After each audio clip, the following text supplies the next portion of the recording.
Hey, what's up? Welcome back, everybody. And if it's your first time here, welcome. Today, we're gonna be doing a brief overview of Tomb Raider Archives Volume 1. Now, this was printed by Dark Horse Comics because they own the rights to Lara Croft at the moment. But the issues in here were originally written by Top Cow slash Image Comics. They had the rights back in the late 90s. They wrote a 50 issue series and a bunch of one shots and miniseries. So Dark Horse decided to reprint these in 4 volumes of these big hardcovers, which they look gorgeous, by the way. And it was a little tricky because Tomb Raider character belongs to a video game company, then the stories here belong to another comic book company, and then the current owner is a different publisher. So it was kind of complicated to bring this book out, and for that reason, this probably will never get reprinted again. This material, so once it goes out of print, it's gone forever, and that would explain to you if you look for these online now, they're going for pretty high prices, and they're only gonna keep climbing. Okay, this is Archives Volume 1. It collects issues 1 through 15. The cover here is by Andy Parker. He has kind of a little bit of a Michael Turner type thing going on as far as his style, although I do prefer Turner's over his. I like on the side right here, you get all the covers. You get it small here, almost like film. It almost looks like film, but it's all the covers. I'll zoom it in there, it looks real nice. The book itself is like a flat matte finish. But the characters, look at this. I don't know. Okay, so the book here itself, with the camera you can't tell, but the white is like a matte finish. See how it doesn't shine, and then the character does. The character is like it's almost like a sticker that was ironed on. Has a glossy finish to it. Here's the spine. I like what they did with it as well. It says Tomb Raider in big white bold letters. Really pops when it's on the shelf. You get the character of Lara Croft here. It says Volume 1 and the Dark Horse logo. Here is the back cover. The book goes for $40. It tells you right here it's by Square Enix, Crystal Dynamics, all these different licenses, right? All these different publishers and so forth. They have to share the properties. It says $40 cover price US. But for how big this book is and how many pages you get and the quality, not just the build of the book, but the pages and everything, the binding, killer deal at 40. Online, back when it came out, you could get it at close to 50% off at about $23. Here is the character. Can you see it there? It has like a glossy finish, just like the front cover. But here you could tell a lot more. This is an awesome picture. It's a 2-page spread, and I think it's issue 8. This would be a 2-page spread. It looks huge and it looks gorgeous. Okay, this is a library edition book, so think if you collect DC books, your absolute edition size. So it's the cream of the crop as far as format and quality. This is the oversized or omnibus size, and this is your regular standard comic book or trade paperback size. See, so the oversized is a little bigger, and this goes even bigger. This book, the way the art is and the way the panel layouts are, it really adds to the experience, in my opinion. Originally, I was like, regular oversized, it would have been good enough. They made it real big, right? But then when I was reading it, I was like, wow, this looks so much better on this. It's like watching on a regular 40-inch screen TV, then like a 70-inch screen, widescreen, right? It's like, wow, like everything pops more, the action scenes and so forth on your movies. Now let's get into the inside of the book.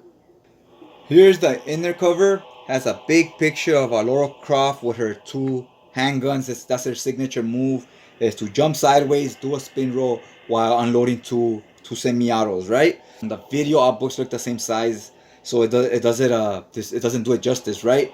When you see it in person, how it looks bigger, the splash page, it looks awesome. The tint, it's not gray. It's almost like a bluish gray type of color, like a real dark teal. Here's another 2-page spread.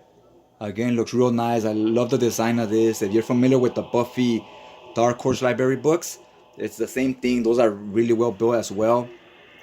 Except I kind of like the art on this better than on that one. But other than that, the build and everything is the same. The design, they always get the 2-page spread as well on those. Archives Volume 1 right there. Here, you're giving credit to everybody that helped create the book and the design of it and so forth. Another gorgeous picture of Lara. Here you get all the issues. Now here, instead of telling you issue 1, 2, 3, it goes by story arcs. Medusa's Mask, part 1, 2, 3, 4. Agent Futures, part 1, 2. Dead Center, part 1, 2, 3, 4. And so forth, right? And here the last one is a Mean Machines Sega comic on page 402. That's like a 3-page story arc, so it goes about 405 pages. Here's a forward or introduction by the Parker, the artist. And this was written by Dan Jurgens. A lot of you are familiar with Dan Jurgens. With him, he usually kind of plays it safe from the stuff I've read so far, where you're always gonna get a fun story, action, like the way comics are meant to be. They're meant to be fun, escapism, entertaining, and that's what he brings. He's never gonna bring an overcomplicated story or a game changer where he completely where the character walks into the story and walks out a different person. He doesn't really do that kind of stuff, at least from in my experience. The story art, Medusa's Mask, Part 1. Here, the covers are the same covers that you had on the Dark Horse comics, but they wrote this up here. Instead of having the, they had to remove the logo right here that will say Top Cow Comics Image Issue 1. They removed that, they kept the virgin cover, and then they just wrote the issue up here. I kind of would have liked it if they just made the full cover all the way up. It's a minor nitpick. It's a great cover, and I like what they did there. Just remove the logo, put it up there. So you do get the covers to each issue before the next issue starts. After every cover, you'll get here who wrote it, who did the art, and so forth, right? All the people that helped, and a black and white picture of Lara Croft. This one starts off with her in the Middle East, as you can tell here. She's always on the hunt for treasures, for rare archives and so forth. And she doesn't always sell them. She sometimes just gives them away to museums, right? So she has a lot of juice with museums, with governments and so forth, because she does a lot for the community, right? But yeah, I like the art here, really sick right here. This is Laura over here, and since they're in the Middle East, women are like covered up, which makes it easier for her to disguise herself, right? So that you don't know it's her. And then bam, here's the cover. She has a necklace that she just stole. That's why they're chasing her for this rare and expensive necklace. Then you see here the Medusa's Mask. Looks awesome. These Top Cow books from the late 90s, 97 to like 2000, they did something very interesting that I didn't see in comics at the time. I felt it's a lot of new, fresh blood, younger creators with new ideas that didn't exist, right? So it's a great time in comics because a lot of things were happening. Digital was new, and new companies were coming out, new characters. And what they did specifically with Top Cow, but other Image books did it as well, was when the book started, it started almost like a movie. Right? So you get a few pages, and you'll get the feel when you read it. And then after the second page, bam, the title. Right? And even the way the panels look, it looked like I was watching one of Arnold's movies from the 90s, right? Now here at the end of the book, this is the last issue 15. Then you get this Archives Tomb Raider cover gallery. So all these are covers. So all this stack is just covers right at the end. So you don't really get much extras. You get some, but the majority of the extras are the covers. See, here's that same cover we just saw, but now it's the full cover, right? Without that white border on the top saying issue 1. Kind of wish they left all the covers like that. This looks awesome, but at least you still get them in the end. One. Same with this one. They could have just put issue 1. It's a variant cover right here. This cover is awesome. I like when they do this with covers. It's real busy. You bother to put a background and everything. Looks real nice. This one's by David Finch. Another great cover. Lara Croft. Here she is dropping her signature move with the twin handguns.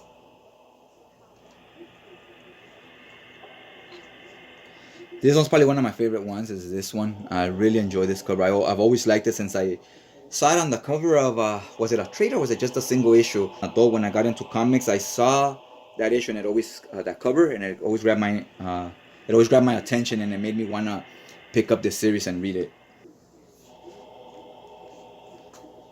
There goes Laura again with her handguns, and here's, with all the stuff all the goodies she stole. She's kind of a little bit like your Indiana Jones, where she's comedic and she has a partner, in this case being some guy named Chase Carver, who she's always arguing back and forth with. Like Indiana Jones will carry a girl along with him and he's always arguing with her why he's saving the day, you know what I'm saying? I've always liked that dynamic in movies and comics. That's why I love Rogue and Gambit, because they're always arguing while at the same time they're handling their shit, saving the world, right? Let me just show a few more. Look at this one. She's fighting a crocodile. This one's awesome. Very dynamic action scene. Another one of my favorites as well. And another one here. I'm just flipping to the ones that are my favorites because I don't want to go through all of them. There's about, 30 covers here. So that's another one right there. I love this one and the snowboard and so forth. Okay, now here's the eye hole. You want this, so it has a nice eye hole there. You want the books to lay flat, and look how flat they lay right here. Pretty flat. The flatter, the better. So that's pretty good. That way, the flatter it is, the less gutter loss you get. One thing, I'm not a fan of these flat spines. Luckily, the book isn't too thick. I really like the rounded out spines. I feel they work better. Now let's show off a 2-page spread right here. Look, you don't get much gutter loss. Look at right there. As you can see, it lays pretty flat. So always a fan of that. Here you see the sewn binding. You get the sewn right there. You want that there. If you see that on your book, don't worry, that's a good thing. That way the book will hold up in the long run. In the beginning of each issue, they show you the characters involved in the story and then the artifact, right, or the item. Or sometimes it's just 3 characters. Now here you saw as the story starts, then it tells you right here, dead center. In this first story, the Medusa's mask, look at this page. Woo! Damn. 10 plus for me. So she's clearly she's like the daughter of a rich guy, right? He passed away because he used to be like Indiana Jones, same thing she is. They used to find rare items that are worth a lot of money. So she's kind of well off. She has a butler, being this guy.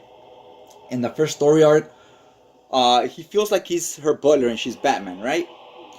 But then as the story takes a plot twist and we find out he's kind of not been so happy with his job.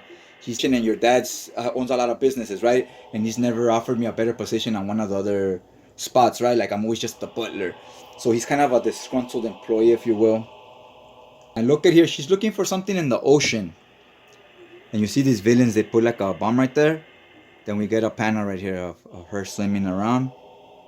Then we zoom out in a big panel where these guys are looking at her, right? So I like how they did that. You just see the back as the camera zooms out. You see the back of them, so you know she's in danger. Like, holy crap, who are these guys? Then it shows a panel on the front. Now we jump to this next page. They're still behind her. See her right there, zoomed in. I really like the way this looks. So you see like someone's creeping in through the back. You know, she's in danger, but we know that she doesn't know that she's looking this way. She doesn't see what's going on behind her. And bam, this guy cuts the cord. Right? It looks really like if I was watching a movie. This is really good art. Especially a lot of, like I said, a lot of this image stuff from the late 90s, they were going like with a movie approach.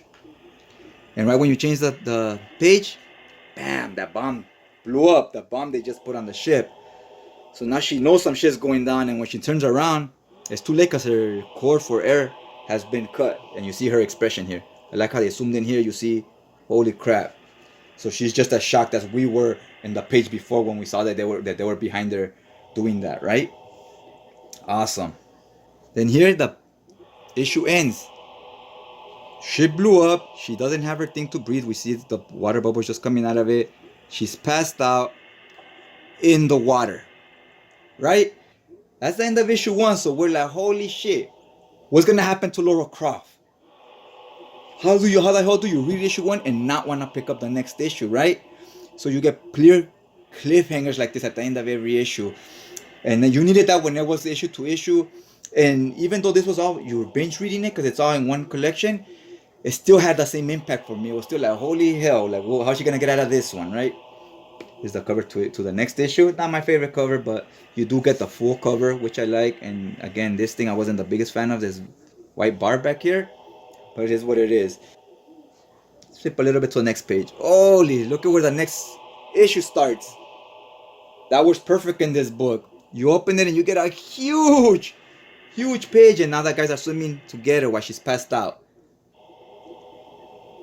You got the sharks back here, so now you don't just have them, you also got sharks. She has blood on her, so you know sharks are sensitive to blood. They immediately smell it in the water and they come after that prey. So it's gonna be interesting with the sharks how they react. Awesome. I have the Michael Turner, the Fathom hardcover slipcase edition, and this one to me is done far better. The table of content is done better. Here you get the covers, on the other one you do not get the covers, and at the end you get a cover gallery of every cover. And the Fathom one, you get a bunch of little covers like that, like pinups. Get them small. Here you get the covers after every issue, And at the end, you get them again without the border, and you get the variant covers as well. So this book for me is easily 10 out of 10. Must buy. I'm glad I got it while it was still affordable. There's been times where I'm like, you know what, I need some money and I consider selling it. And I'm like, do I rather have the $200 or do I rather have the book? And I always go back to, I'd rather have the book. And I just keep it. So it's still my collection. And I'm like, you know what, I'd rather sell 5 other books that are not as expensive. So yeah, guys, hopefully you liked that video. If you did, hit that like button.